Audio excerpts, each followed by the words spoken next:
What's up, everybody? Welcome to the Pick Six Podcast. Football is back, baby. Training camp is in full swing for all 32 teams, and there is tons of news to catch you up on. If you missed our All 32 series, make sure that you check that out. For today, we've got a big old pile of this league news as the NFL takes center stage after the briefest of breaks. Joining me are a pair of Bengals super fans in John Breech and Will Brinson. Fellas, feels good to be live again, right? Yeah, I feel alive. I feel live show. I don't know if I feel alive. I'm pretty pumped. Like Breech redid, got a brand new office. Clearly, like life changes happening for him. And I got a brand new hat from the kind folks at Megacorp. You may remember them from being the chief sponsor of Brian Harmon. You know, when he won the British Open, he was wearing that big Megacorp hat, and people are like, what the heck is Megacorp? I got to tell you, Megacorp is on my head right now. Only Brinson would be wearing a hat from the British Open. No, they're based out of Wilmington. They're a logistics and freight company. And my buddy, I got a couple of buddies who work there, and we were texting about it. He was like, I'll send you some Megacorp stuff. So he was like, yeah, by all means. Look, Brinson, I'll be honest, that's a cool hat. Not as cool as the class. Damn it. The Brinson sucks for those listening to the audio version. All right, Breech. Let's skip more of the. I mean, look, as much as we enjoy talking about the Megacorp hat for the mega brain of the Brinson model, let's get right down to business. I was thinking, scale of 1 to 10, what is your panic level on the Joe Burrow injury? I would say it's a 2. Look, low. Well, to be clear, let's set the stage. Last week, Bengals training camp starts. Joe Burrow is rolling out to his right on a practice play, and non-contact, pulls up limp, goes down to the ground, and is grabbing his calf. And it felt like in the moment, Breech, I don't know about you, but like as a Bengals super fan, it felt like, boy, that could be an Achilles or an ACL, or it could just be a hammy or a calf. And if it's one of the last two, the Bengals dodge a major bullet. Zach Taylor came out and said it was a calf strain. So yeah, that is the 2. You were definitely at like a 9 or a 10. Yeah, let's go. If the question is what did I feel when the injury happened, I was at what's the logo for Infinity? That little sideways. I was at like 7 billion. Was where my concern was when Joe Burrow went down, because it did. It looked like an ugly injury. It looked like it might have been an Achilles. And obviously, if Joe Burrow's out, your season's over. I mean, you don't even play, just forfeit all your games because nothing's happening. Get the number 1 pick. Trade it away for Caleb Williams or whoever. But thank God, it's a calf strain. And, you know, we've talked about this before on the podcast that, look, Joe Burrow has dealt with, this is going to be the 4th straight season where he's not going to have a training camp. He's used to this. So as far as the overall season, I am not concerned just because we've seen him miss training camp, get off to these slow starts, but then the Bengals rebound and end up in the AFC title game. Yeah, Burrow actually, I believe on like the 6th, because this happened on Thursday, I think. Or maybe, was it Wednesday or Thursday? It was either Wednesday. I think it was maybe it was one of those 2 days, whatever the case may be. This happened last week. Burrow that same day had in his press conference before the practice, I believe, or the day, maybe it was Wednesday night and then Thursday this happened. He said, I'm glad to finally have a season where I don't have to basically get ready in 7 days I had 7 days to practice because of some fluke injury, and then immediately suffered that injury. I'm curious, Breech, do you think that they will, I was talking with Nick Costas about this on You Better You Bet last week, but like, Nick was making the point that he thinks they are going to bubble wrap Burrow for the rest of the preseason, the rest of the training camp and preseason, and just, you don't even mess with it because, and one of those factors that comes into this is Burrow's new contract, right? Justin Herbert just got paid. Burrow's supposed to get paid. He's going to get more than Herbert. How much more? Do the Bengals even mess around with like saying, hey, Joe, I mean, of course we're going to pay you, but you're injured. I mean, like it's a complicated situation. If I'm Burrow, I'm probably not being super aggressive about wanting to be out there and doing physical activity, knowing that a contract is coming up. But at the same time, like Joe Burrow is not the type of dude to shy away from like being out there. So I'm curious what you think about that from if Zach Taylor runs him out there later this week, are you going to flip out? I mean, yeah, I'll flip out. The whole thing, I don't think there were people who were not happy that Burrow was out there on Thursday. And I know the injury was Thursday because that was my brother's birthday. And we were like, what kind of birthday wish was this, Joe? Why? That's my brother's name, not just Joe Burrow's name. Right. So, look, Joe Burrow came out there Thursday with a compression sleeve on his calf that he did not have on Wednesday. So clearly he had a little bit of discomfort there going into practice, because if you're a quarterback, you don't just randomly wear compression sleeves on your leg out of the blue. Yeah. And so Zach Taylor's like, or Ed Burrow, I'm sure had a say in it, but basically saying, you know what, I'm going to put this sleeve on. I'm going to go out and practice. Oh, look. And then I injure the calf that had the compression sleeve on. So as you just said, Brinson, they are going to play this safe. I will be shocked if Burrow takes a single practice snap in the month of August. So maybe you see like some QB drills, but as far as 11-on-11, padded drills, 7-on-7, I do not think we will see Burrow do any of that in the entire month, and that they won't really put him out there until they start ramping up for those week 1 practices and getting ready for the Browns. Katie, do you think that? Oh no, sorry. I was gonna see what you thought about the win total, because I mean, frankly, this happened like during me and Nick being on the show, and so we like exhausted it. I don't think there's like any like immediate betting like angles that you can take, but I'm curious if it changes your opinion on the AFC North at all, or the Bengals win total. Well, couple things. I was just going to go back to what you said when Burrow said, "Oh, I'm so glad that I'm going to have more than 7 days this season." It reminds me when I watched the quarterback series and Patrick Mahomes is like, "I haven't had a high ankle sprain in years after working with this new trainer," and then he gets another, high ankle sprain. So don't say those things out loud, because you end up jinxing yourself. So all the other quarterbacks who may be watching this. It's like if you're driving down the road, you don't look at somebody and say, "I haven't had a speeding ticket in 10 years," because you're going to get pulled over. Like even if you're going slow. Like you're going to get pulled for speeding somehow. Yeah. And then just the terminology that they use. When I was reading the reports, it's like, "Oh, Joe Burrow went lame." And it reminds me of like horse racing when they're about to put a horse down because he's no longer walking anymore. And so that terminology, like, I don't know why they still call it that. Somebody went lame.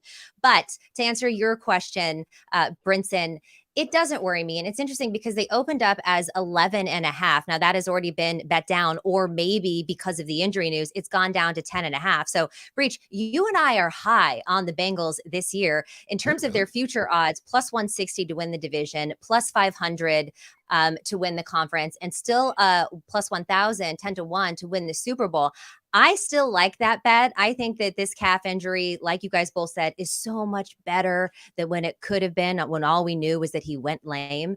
But the 10.5, I like a hell of a lot better than 11.5, even though that over is juiced to minus 130. I think that is a good bet. I still think that they are a good contender to win this division at plus 160. And of course, we know I've already put the bet in for the 10-1 for the Super Bowl. So I'm actually on the Breech train here, and I'm not that worried about this injury. Yeah. Yes. More train. Princeton, are you getting on the train? Is that what we're going to say? Yeah. I mean, I think I would have, I want to pick the Bengals to win the Super Bowl, but I don't want Breech to get mad at me over it, and which means that Breech is going to have to pick the Bengals to win the Super Bowl in order to get me off of the Bengals, which would be even worse, because then Breech knows that he would be the reason for the curse because he picked the Broncos last year. I digress. I think that the plus 160, because it was like plus 130, I think maybe it was like a 30-cent swing or something like that, or 20-cent swing in terms of the Bengals price popping up a little bit for the division win total. Like if it's me, the fact that it was a calf strain and he's not going to play, but you're now getting a little more value, and that Joe Burrow's done this twice already in the offseason, in the preseason, where he didn't have training camp because of injury, or had a major injury occur either the season before or during the ramp up, or had the COVID year in 2020 when he was a rookie. Like I don't think it affects it a ton. So I want to buy in on the Bengals, sort of like a buy low, like you're buying buy the dip, right?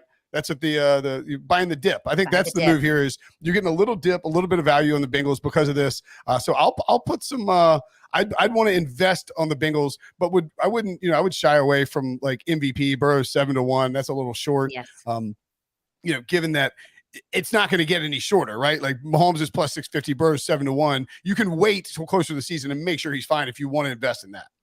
I would say the one thing that you guys jumping on the Bengals bandwagon, I would be a little nervous about the win total. Although I feel when it was 11.5, I would have stayed far away from that with the Burrow injury, because we've seen how slow he starts when he misses training camp. And when you have your first 2 games against the Browns and the Ravens, Burrow has historically struggled against the Browns, 1-4. The Bengals have really struggled with divisional opponents, even with Burrow. So having the Browns and the Ravens out of the gate would have been concerning a little. I'm not even so sure about the division bet. I mean, if they're slow first 2 or 3 games and you lose 2 divisional games out of the gate, that's trouble. But I feel completely comfortable. I would still take the win the AFC bet, win the Super Bowl bet. But man, the over at 11.5, I would not have. I love it at 10.5. And I would probably be a little iffy on winning the division. Well, and Brinson, you brought up an interesting point about maybe not betting Joe Burrow for MVP. What do you think this is doing now to his like fantasy value? You see Higgins and you see Chase likely to drop. There could be value for them with player props. Like how will you attack this from a fantasy perspective and then player props? Yeah, I mean, I think from a fantasy perspective, same deal, right? Buy the dip. You're getting Burrow at a little bit more of a discount. I'm probably more likely to invest in like Lamar Jackson for fantasy purposes, just because you're going to get that rushing ability. But Burrow, and I think if you draft Burrow and you're buying the dip, you want to target. I'd have to look, and Jamie, I'm sure Jamie has written, or Jamie and Dave, or somebody's written something like this on the site, but on CBSSports.com. But find a quarterback who has a soft schedule early in the season, like as sort of a compliment to Burrow on the team, because to Breech's point, like we've seen the Bengals be very, very run heavy early in the season. They don't want to like have Burrow do a ton of dropbacks when he's dealing with injury. That happened with the ACL. It happened with the appendix, like the burst appendix. And I would think that it's probably going to happen on with a calf strain if he sits out meaningful time this preseason. So I'm buying Higgins. I'm buying Chase. I'm buying Burrow because I think it's a good buy low. For the player prop stuff, I need to see if there's still like. If you get a discount on them, I'm fine with it. Like Chase's number is like 1,200, maybe. It's like 1,100 like receiving yards. That's huge. I mean, it's not huge. It's a big number. He's easily going to go over that if Burrow plays 15, 16 games, which I think he will. So like I'm buying low on the Bengals based on Burrow's injury. I love it. Breech. Love it. Okay, love it. Okay. Well, love it. All right. Breech loves it, which we love to hear from him. In the next thing of as the league turns, which is I feel like a soap opera, if Joe Burrow being injured in the preseason doesn't stir up enough drama for you, who does? It's Aaron Rodgers. Aaron Rodgers came out with the Will Smith, keep my coach's name out of your mouth to Sean Payton. Brinson, what Sean Payton said was a little aggressive. He said what everybody's been thinking. He said, I had my Fox cap still on. Probably shouldn't have said that about a former coach. However, no lies were told as far as I'm concerned. Yeah. And Rodgers had a pretty aggressive comeback to it. What do you make of this drama?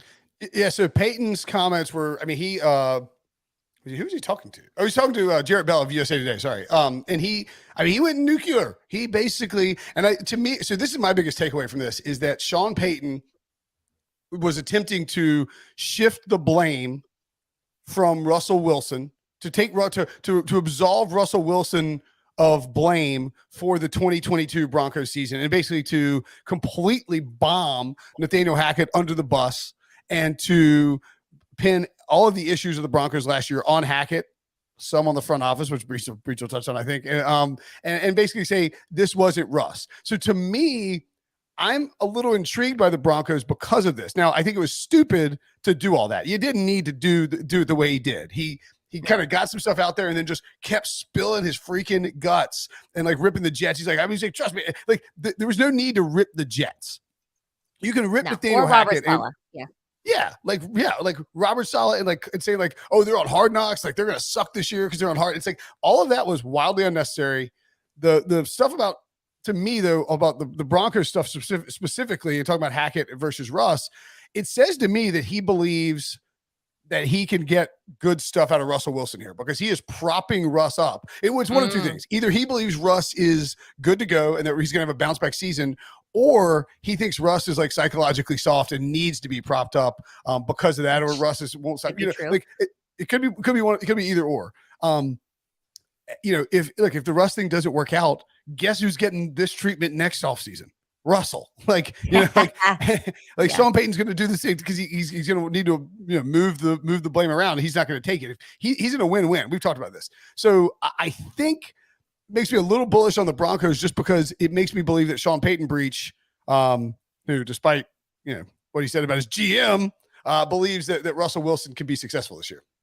Yeah, I don't think Sean Payton makes these comments unless he actually thinks this team is going to be good. And I think one of the comments that got kind of glossed over was that he said he's going to be pissed if this team doesn't make the playoffs. Like, that's how confident he is. And if they do make the playoffs, that completely validates his point that Nathaniel Hackett has no idea what he's doing. And the thing is, it was weird to hear an NFL head coach say this, but this is stuff that everyone in the country was writing when Nathaniel Hackett got fired last year. Hey, look, this guy can't coach. He has no idea what he's doing.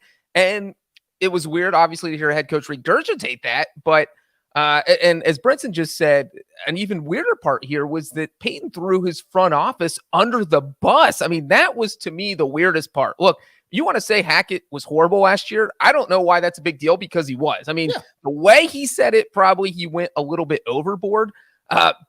But you can't sit there and say, hey, look, it wasn't completely Russell Wilson's fault. It was the head coach's fault. It was the general manager's fault. And it was the president of the team's fault. Well, guess what? The general manager's still there. The president of the team, the president of the team is still there. The president of the team just got hired last August. He was handpicked by the new owners. So you're already throwing the new owner's lackey under the bus? Like, that is not how you want to start your career off, Sean Payton. Like, I know he feels pretty good. There's no way, he can ever be in the doghouse with ownership, but man, that is not what you want to do your first 6 months in the building. So I thought that was the most fascinating part of his comments. Yeah, I saw that article and I was like, that's the John Breech story. And of course it was a John Breech story on CBSSports.com. You can check it out there. I think one of the things that's interesting about the GM and the president stuff is it tells me that Sean Payton reports to the ownership. Sean Payton wasn't hired by George Patton, right? Or George Payton. Sean Payton wasn't hired by the front office. Sean Payton was hired by the ownership. That's who he answers to. And that's how it was for him in New Orleans, ultimately. I mean, like, Mickey Loomis was the GM and technically his boss. But I mean, I think, the Brinsons were who both Sean and Mickey answered to separately, even if it was unspoken. And so the other thing is Payton is potentially setting this up for, if they aren't good, one, you have Russ as a possible scapegoat. You also have the GM and the president as a possible scapegoat. And you are undermining the two guys who, in every NFL team, at some point, there's a power struggle in the front office, right? I mean, almost universally doesn't matter who it is. Like, even like Pete Carroll and John Schneider, their like level of authority and what certain powers they have has changed over the years. Like, their success gave John Schneider more cachet, even though they came as a partnership. Sean McDermott, Brandon Beane, same sort of thing. But in some organizations, when a new coach comes in, there's massive power shifts, right? And that's like Sean Payton wants to hire his own GM. Like, that is just like obvious. And so I think what we'll see is maybe a little bit more of this, maybe him like mentioning the personnel issues or stuff like that, because eventually he's going to get to a spot where he wants to be able to hire his own GM. And so I think that's interesting from that perspective. It's a wild way to start a job, and Sean Payton better win, because all of these comments are going to come back to haunt him if he doesn't. And Brinson, I think it's interesting what you brought up about Russell Wilson maybe being a little bit soft. I mean, can we really take that out of the equation? The reports from the locker room and how he felt about himself and how his teammates felt about him, it's not all positive. And I don't think that anybody has the confidence that Russ can really cook. So I can see, as a coach, trying to kind of overcorrect in that way, that he's going to be this big superstar that we saw in Seattle, as a way to try to kind of help his quarterback through, I guess the equivalent of the yips is what he went through last. By the way, these two teams, the Jets and the Jets, like, I mean, if I'm Aaron Rodgers and the Jets, I'm like, cool. Thanks for the like wildly unnecessary drive-by, and then allows us to get a chip on our shoulder, like, and to be like, oh, you think like another team, like a possible Hall of Fame like worthy coach, is like basically saying the Jets are going to suck because they're on Hard Knocks. Like, the Jets are going to be chippy about this, and these two teams play in Week 5. And Aaron Rodgers literally thrives on having a chip on his shoulder. That is when he is at his best. Oh, look, you wouldn't start me because you had Brett Favre. I won a Super Bowl in 2010. Oh, look, you draft Jordan Love. I win 2 straight MVPs. Yep. Oh, now Sean Payton is saying my offensive coordinator sucks and that the whole team is washed up and you're making us the laughing stock of the league. Well, guess what? We're going to beat you 49-7 in week 5. So, I mean, Aaron Rodgers is not the guy you want to make mad. No, that is a game that is circled on everyone's calendar. Let's take one look at their win totals. The Jets 9.5, that overjuiced to -120. I've been pretty high on the Jets, and now that you just keep giving Aaron Rodgers more bulletin board material, I love that. Broncos at 8.5. Breech, how are you feeling in revisiting these win totals for the Jets and the Broncos? The Broncos at 8.5. I think Sean Payton can get them to 9. I think that you look at what they did last season, and we keep talking about how bad they were, and bad for the Broncos. I mean, they still won a few games, so it's not like they were, it's not like they were 0-17. They weren't, so they went 5-12. So now you just need to find 4 more wins somewhere else. And I think they can absolutely do it. I think this team can get to 9-8. I think it will be close. And, you look at the numbers right there with the -115, -105. There's not a lot of juice either way. It's almost even. So I would lean over, but man, I got burnt so hard by the Broncos last season that you can't trust my take on them. Well, yeah, to me, the Broncos are an easy over at 8.5 because you look at, dude, I mean, they lost 3 games in overtime last year. And they had I think 3 other, just doing the quick math here, 4 other losses in 1-score games, 5 other losses in 1-score games, not including the overtime. So you're talking about a team that lost a ton of 1-score games. And 9 of their 12 losses by 1 score. There you go. Thank you, Breech, for doing the actual math instead of my cookie cutter, my fly by the seat of my pants math. The Brinson model.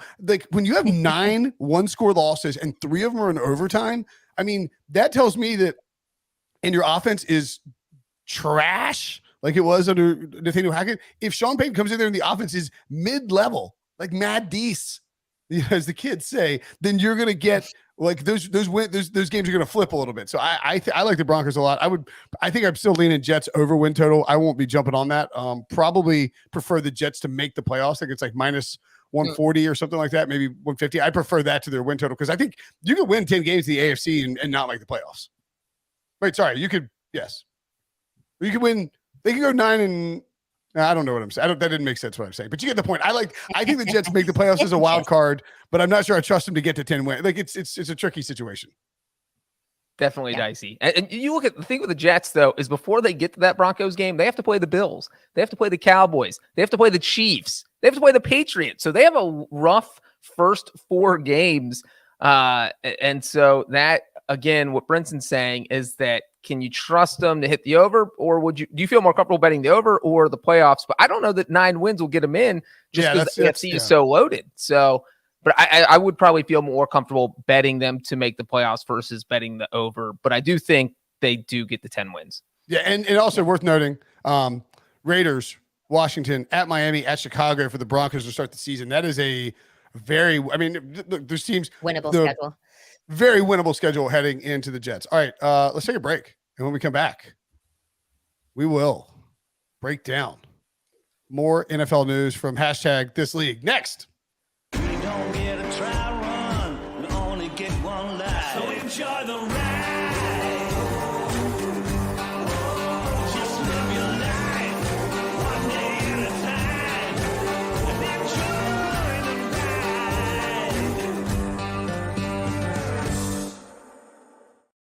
All right, so we did the All 32 series.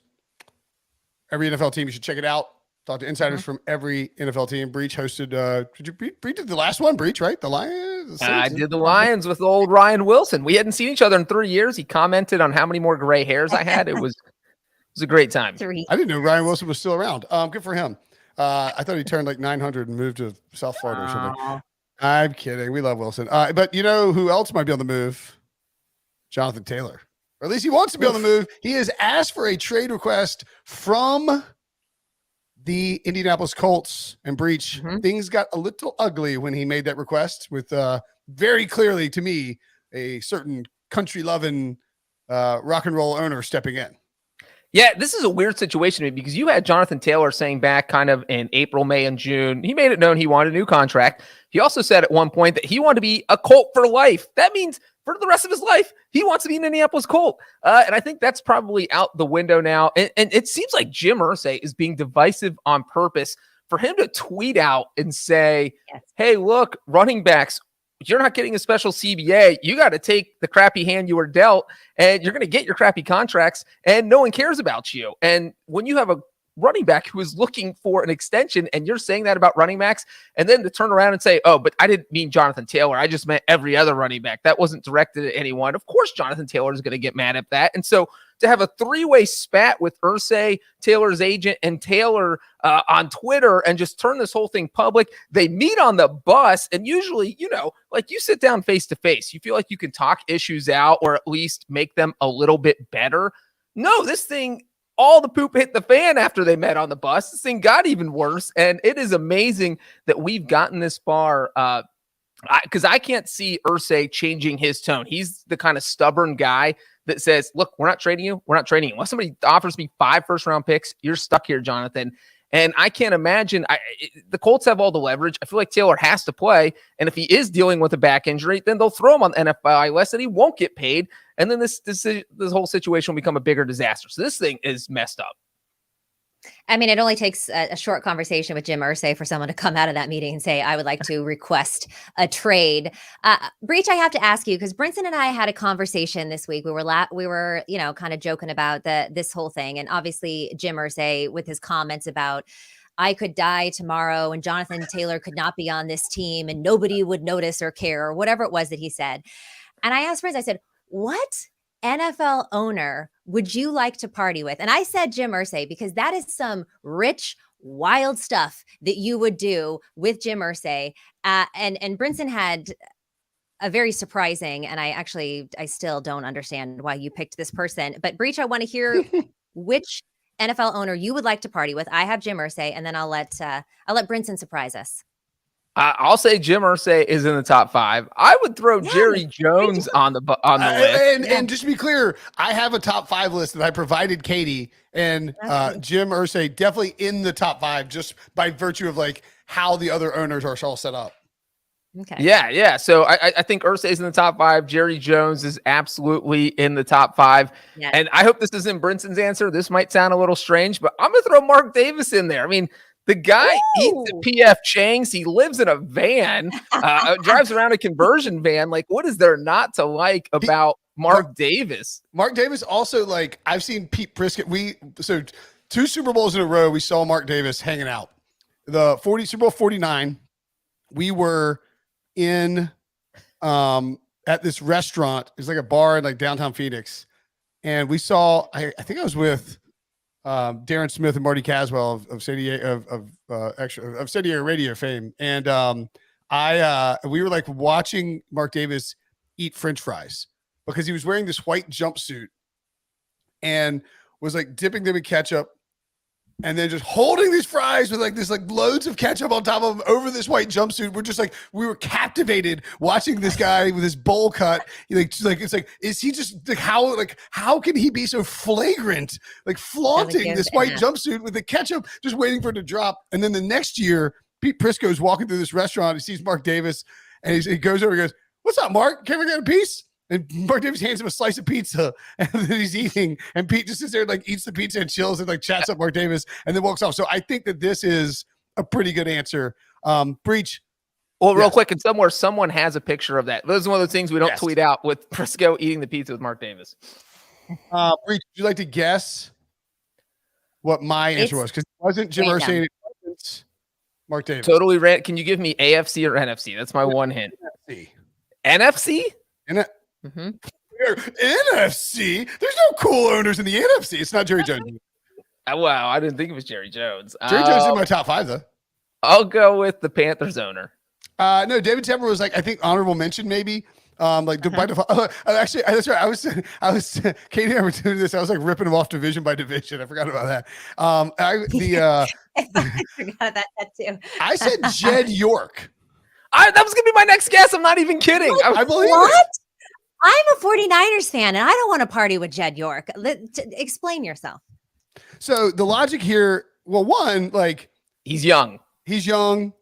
I think so. Like Jim Irsay is going to, you're going to have to do whatever Jim Irsay wants. But also, Which, Jim Irsay's, by the way, I'm down you're for the in ride. bed by 2:30 a.m. with Jim Irsay because everyone's passed out. With Jed York, you're going all night.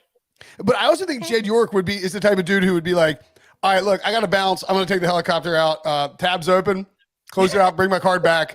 I can't roll with you guys all night. Like I feel like when he and Kyle Shanahan and John Lynch go out, John Lynch and Kyle Shanahan, like Jed's not the guy who's like, oh no. Like Jim Irsay's like, no, we are going to my bar and I'm playing my country music and you're gonna listen to me play country music. And you're like, dude, I don't want to hear you strangle a cat, bro. Like you know what people say about cats and alleys? That's Jim Irsay. That's what he sounds like. I don't want anything to do with that. Jed York is going to be like chill. He's like, hey, like we got a car. We're going to this like awesome spot for dinner. Yeah, and very, so it'd be like low key, get ramped up, and I think he'd maybe peace out, and you'd be able to hang out and do whatever. If you wanted to stay and party, you could. Irsay, like I think you're just locked into whatever Jim Irsay wants to do. Jerry Jones would be really good too. But this is what I'm saying. If you're going to just party, why wouldn't you want to go on the wildest ride? If you've got one time to party with an owner, I'm going on the wildest ride because this is like that Jim once in a Irsay, lifetime because crazy experience. Jim Irsay annoys me because he is constantly covering songs that I like and destroying them, and it drives me crazy. But also, you want to go on the wildest ride that has the lowest percentage of you ending up dead. So you have to combine those two things. Yes, And correct. so Dangerous. I like to live dangerous. All right, let's bring this full circle here. Jim Irsay, obviously owner of the Colts. Let's say Jonathan Taylor doesn't play early on. Brinson, when we look at these odds, Colts already a long shot plus 700 to win the division, plus 8,000 to win the conference, and 12,500 to win the Super Bowl. That ain't happening. What do you think about these odds and betting on their futures if JT isn't on the field? So like, I think I'm intrigued by the Colts in a little bit. But for me, it's like Shane Steichen running this offense that worked with Jalen Hurts, with Anthony Richardson, who's going to play week one because Jim Irsay is going to demand it no matter what is going on with that competition. But there's like such downside there that I'm not I'm not going to be invested in the Colts at all. I like the Texans, as we pointed out on this podcast a bunch. I'm high on the Jaguars. So like, I would rather have the Texans at 10-1 than the Colts at 7-1. And I just think that like Gus Bradley, that defense, I don't trust that. And I don't like, even with Steichen there, like we've seen Irsay meddle to the point where he fired Frank Reich. They've been bragged about his record and hired Jeff Saturday. Like Jim Irsay has his hands in everything right now. You can see with the way they responded to Jonathan Taylor as a team that like very clearly, I don't know. So to me, it's like, oh, did I move the Texans down to plus 850? My. Look at that. Moving lines, baby. Couldn't be anybody else talking about the Texans. So I don't know. Our all 32 Texans pod was pretty fun. That's true. But I think I would much rather invest in the Texans at plus 850 than the Colts at plus 700. I think the Richardson's got his nose banged up and like there's just bad vibes coming out of Indy right now. First year coach, rookie quarterback, and then this Taylor stuff, man. Like I don't to me it doesn't sit well. yeah, and if they don't have Jonathan Taylor out there in week one, and Zach Moss obviously just broke his arm, he might not be out there in week one. So not only do you have a rookie quarterback, you could have a rookie running back back there. And so, I don't trust the Colts at all. I'm actually surprised that their odds are above Houston's. Man, the team I like the most continues to be, before they signed DeAndre Hopkins, it was the Titans. And now they have him. It is even more the Titans. And at plus 340, man, get me away from the Colts. I want to be as far away from the Colts as possible and as close to Tennessee as possible, which is fitting since I live here in Tennessee. Give me the Titans, guys. Give me them. Oh, I'm on the Texans trains too. And if you didn't listen to our All 32 Texans podcast, it is also a wild ride and a fun one. And Dalton Schultz bet your life on all of his futures props. That's what I took away from that one. Look, I'm high on Anthony Richardson. Obviously, Shane Steichen, have a ton of respect for him. This is the year where, Jonathan Taylor could have that huge breakout year. Now, I know we had one a couple seasons ago coming off the injury. Didn't really have a great season last year. I don't know if this is the time time for him to be kind of playing these games. I think you got to put your head down, you work, you get those monster numbers again, and then you can have these types of conversations. So we'll have to see how that. I'm not high on the Colts, but I do think they have some good pieces. In other big name injury news, actually, Jalen Ramsey underwent surgery on his left meniscus on Friday. The surgery is expected to keep Ramsey out for a few months, but Ramsey was quoted saying, "Tell me whatever the recovery timeline is, and I'll beat it by a month," which is wishful thinking on his part. Let's look at their division odds right now. Plus 300 to win the AFC East, plus 1,200 to win the AFC, and 2,500 to win the Super Bowl. Win total 9.5 with that over juice to minus 120.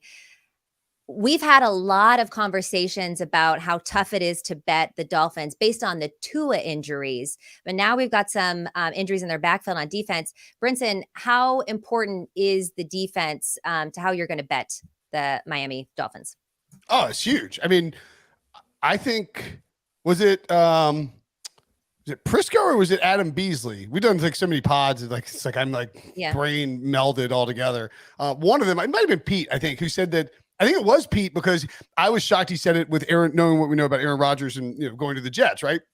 He said that he thinks Vic Fangio is the single most important NFL all-season addition by any team this year. And like that really resonates with me, and I think it should resonate with everybody, especially when we talked to Beasley at the first All 32 pod, and he's hyping up the Dolphins defense.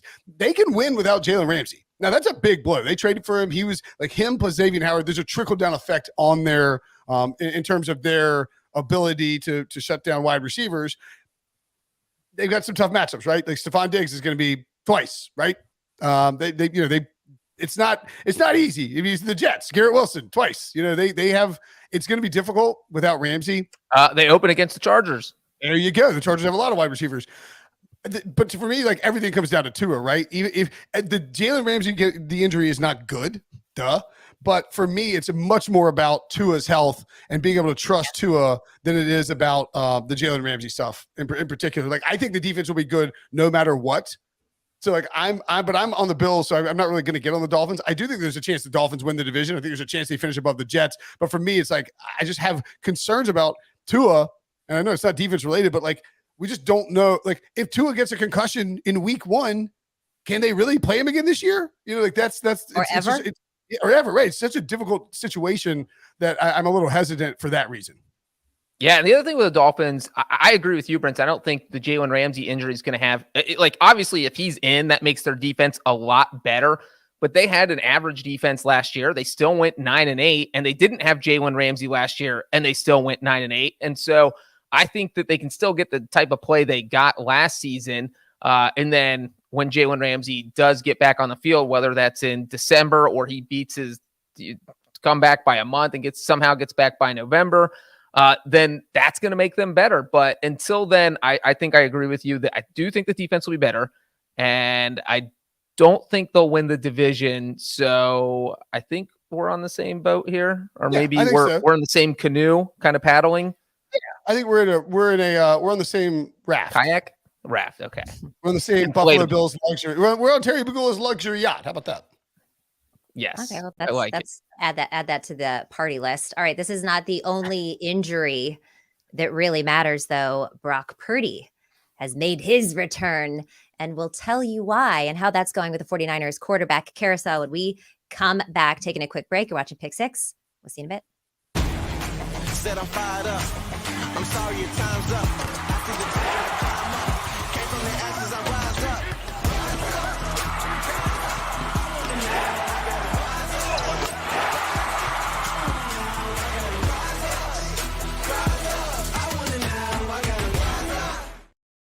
Back on Pick Six with Mox, Brinson, and Breech. And fellas, today is a good day, or it was, I guess, last week, because Brock Purdy was medically cleared with no limitations ahead of camp. Now, no limitations doesn't exactly mean that they're not monitoring his pitch count. So far, Purdy has gone 2 days on with 1 day off from throwing. Niners had their first padded practice on Monday, and Purdy looked pretty solid, especially someone coming off of surgery just 5 months ago. But guess what? Lance and Sam Darnold also looked pretty good on Monday. As it stands now, Purdy is getting the reps with the ones when he is on the field, and Lance and Darnold vying for the number 2 spot. They're both splitting those number ones. Objectively, I will say that Sam Darnold has looked a little bit better than Lance has. Objectively. We all okay, fine. We all know I'm a little bit biased. Okay.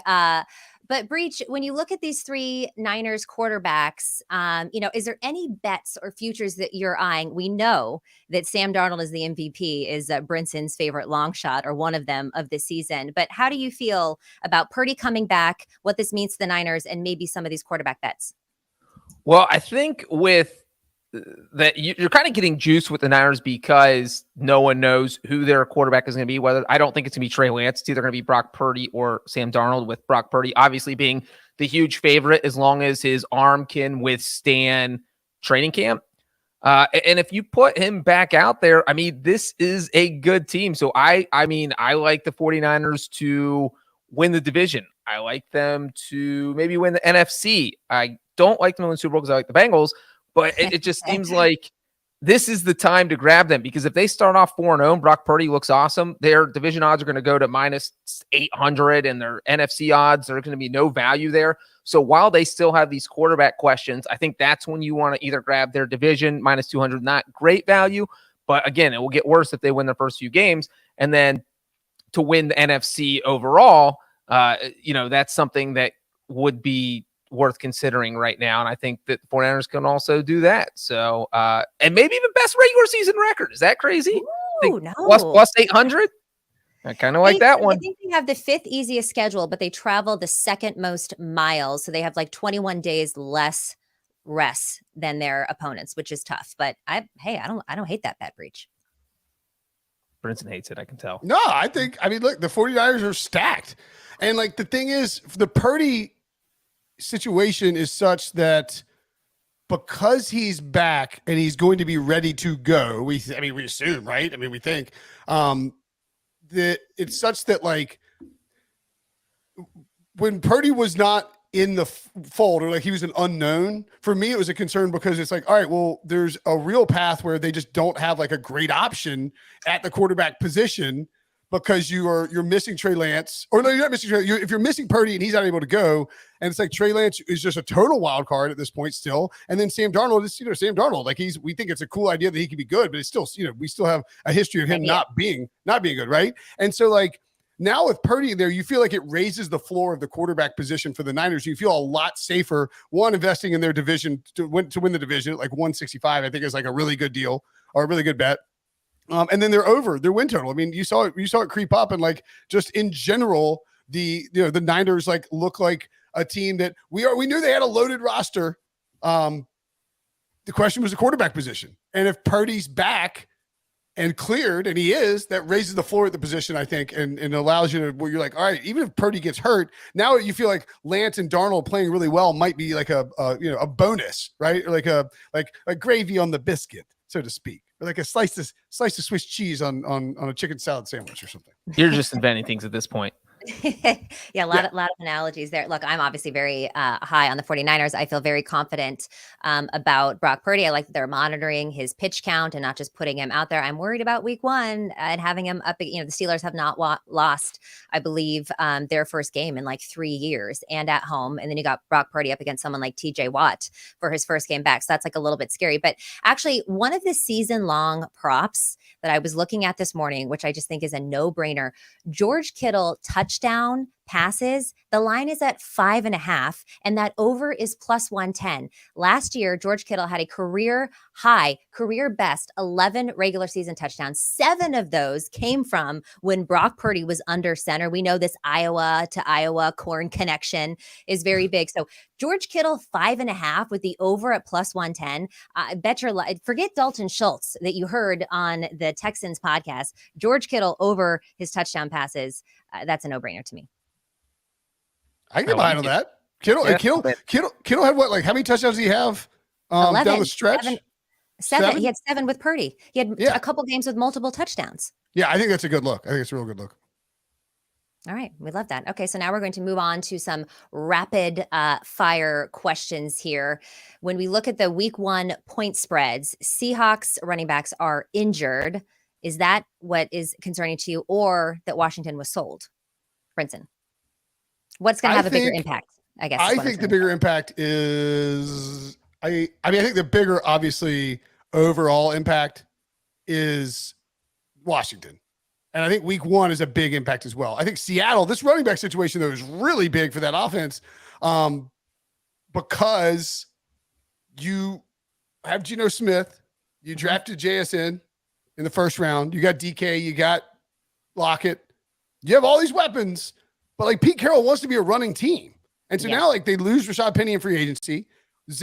Ken Walker is banged up and was banged up last year. And then Charbonnet, the rookie, is already hurt. So it's like you just have to have questions about whether this rushing attack can be sufficient for what the Seahawks want to be on offense. Because Geno tailed off last year at various points, and I think you could probably point to when the injuries started piling up for the running backs, it sort of affected Geno, Breech.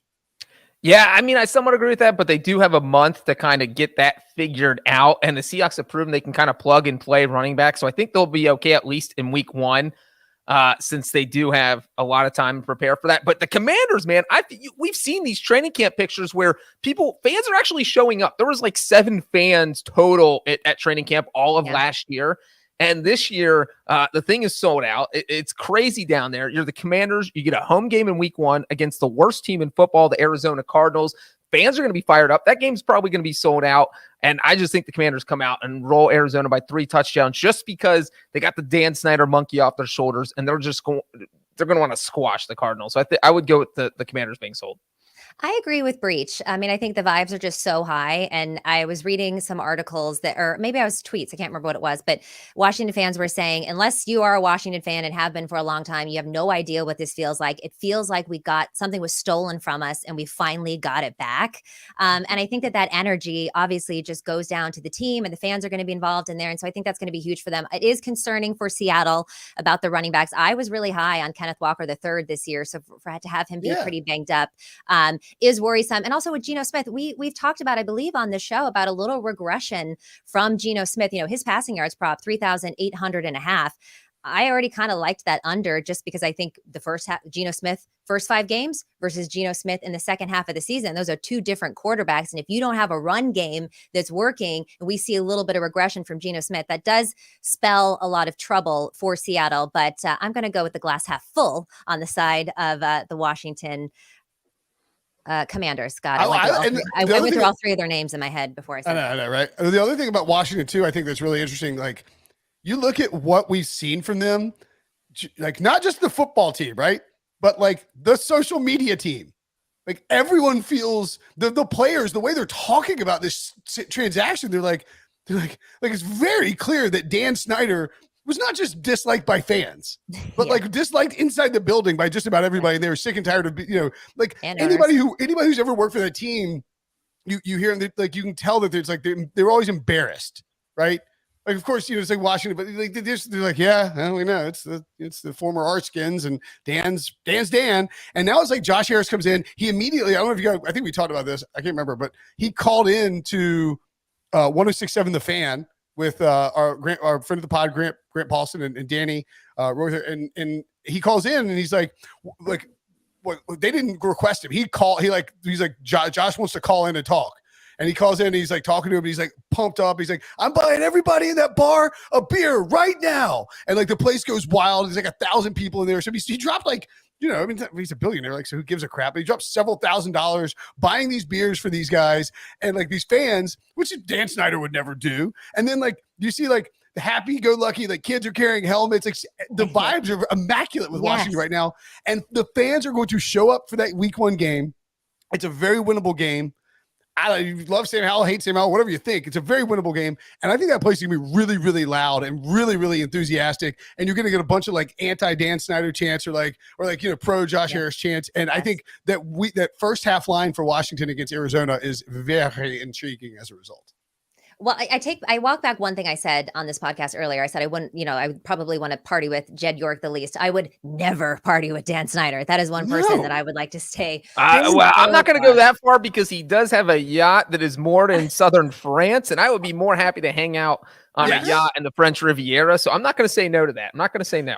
Dan Snyder had in his tenure as owner of the NFL, of the Washington football team, Commanders, Arskins, whatever, he had more NFL investigations, 4, than he had playoff wins, 2.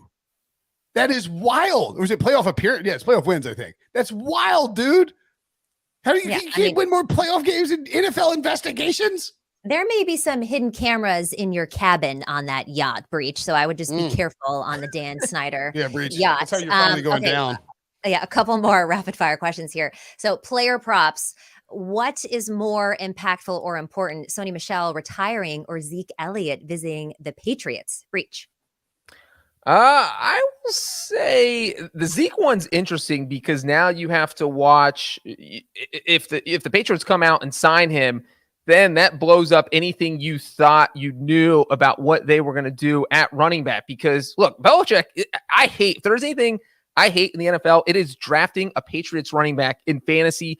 Because you have no idea who's going to play. They do whatever they want. Their rotation has no rhyme or reason to it. Just when you think they're going to stick with someone, hey, look, maybe they'll go with Ramondre Stevenson because he has 2 straight games for 100 yards. They'll sign Zeke and let him start the next game because they do crazy things like that. So I think as far as any type of prop goes, I would look at the Rams just because, look, Sony Michel looked like he was going to be the backup there, and we know Cam Akers is going to be the starter. I mean, last year he wanted to be traded. Now it's his time. So, yeah, I love any prop with Cam Akers. I would probably take the over rushing yards, take the over anything. Just give me all the Cam Akers props. I think for me, the biggest takeaway from the Sony Michel stuff, like if the Pats sign Zeke, like, dude, Zeke is washed. He's like average 3. I mean, maybe he comes back. Maybe he like is washed. He retired. He is washed. But the way Sony he's Michel, playing, yes. Sony Michel knows he's washed. Yeah, true. All right, fair. Reminder, You by the way, remember when Zeke released a list of 3 teams he wanted to play for, and those teams were like, no, dude, sorry. Remember? I don't know if you remember Barry's from South Park. Remember when when the Patriots drafted Sony Michel over Lamar Jackson? That was fun. And then won a Super Bowl with him. Somebody else made this argument with me, and it's absolutely asinine. You can't be like, they won a Super Bowl with Sony Michel. It's like, he's a running back. They won the Super Bowl. They won the Super Bowl because Tom Brady. He had 6 rushing touchdowns during that postseason run. That's the second most by any running back in a postseason in NFL history. Okay, well, would you? Obviously, everybody would trade a Super Bowl for just about anything, but I mean, Lamar Jackson, pretty good, dude. To the Rams, yeah. Sony Michel retiring there for me, like the thing that stands out is because I've been bullish on the Rams. I'm like, I think the Rams and people keep being like, you're an idiot, you're crazy. The Rams are not going to be good. The Rams are not going to come back and be this like fine 2022 again, or fine 2021 again, excuse me. And I'm like, no, I think it's possible. And then all of a sudden I'm like, oh, Sony Michel retires, and that's a problem for the Rams. That makes me a little nervous when the Rams are losing Sony Michel and like, oh crap, we got to go sign Royce Freeman. Like, what is this?